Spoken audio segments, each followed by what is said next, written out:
She was barely 15 when she was taken out of school. By the river, she met her man. She was introduced to a man.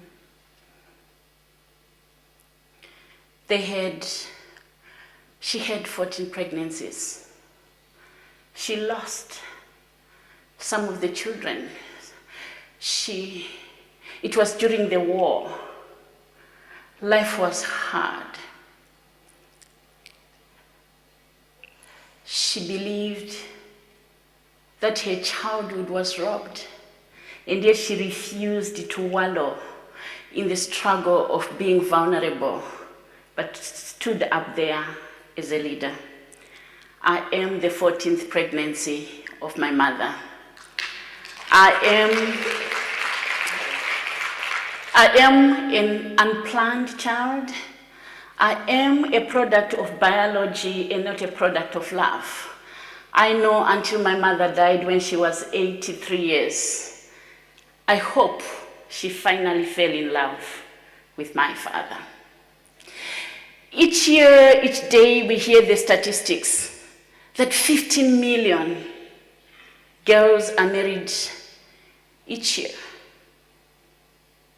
They are not a statistic. They are people like my mother, with hopes, with dreams, with expectation in life. They are not a footnote in a big report. They are not a poster. They are life. They are girls seeking their rights and yearning for their dignity, and often have not seen justice.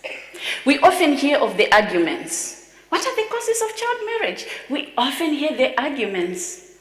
Oh, it's poverty.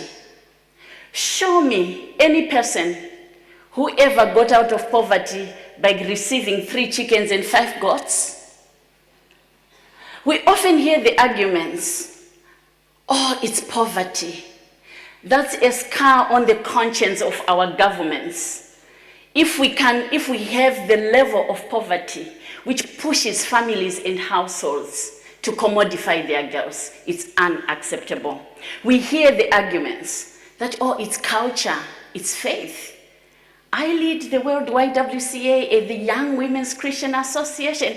I refuse, not in the name of my faith, should girls be sold into sexual slavery and abuse. It is simply criminals who are justifying an abuse of girls and naming it culture or tradition. I reject the use of the word marriage because it is rape, it is sexual violence, it is a modern form of slavery. It is a violation of multiple rights for our girls: the right to education, the right to play, the right to health, the right to being, the right to simply enjoy freedom, the right to choose. It is not a marriage. It is, solutions are within our hands. Our immediate hands are the solutions. We hear the arguments. The Minister of Education has no budget in order for the girls to remain in school.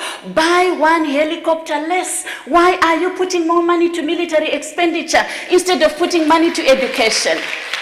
We always hear the arguments.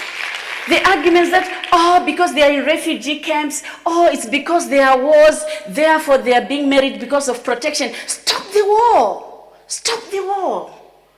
Stop the war and let our girls go to school. We often hear the arguments that they are not empowered. We cannot fight and end this gross abuse and violation of rights without dealing with patriarchy. This is a gender equality issue which commodifies girls, which undermines the opportunities that they have. And therefore, we need to name what it is. It's about women's human rights, it's about gender equality, it's about patriarchy, but it's also about total failure of those who have the responsibility to protect to exercise that responsibility. And lastly, I always ask, if 15 million girls are married each year, who are the 15 million men? Why are they not brought to justice? Around each girl who is married, there is the 15 million who is the spouse or the partner or the abuser. And there's the 15 million adults who are condoning child marriage. So we are talking about 30 million adults violating the rights of girls. It's about responsibility. It's time to stand up tall. It's time to say it's unacceptable. It's time to sustain the conversation and say we can and we will end child marriage within a generation. I invite you to stand up with me. My mother is looking for closure. The millions of girls are looking for closure.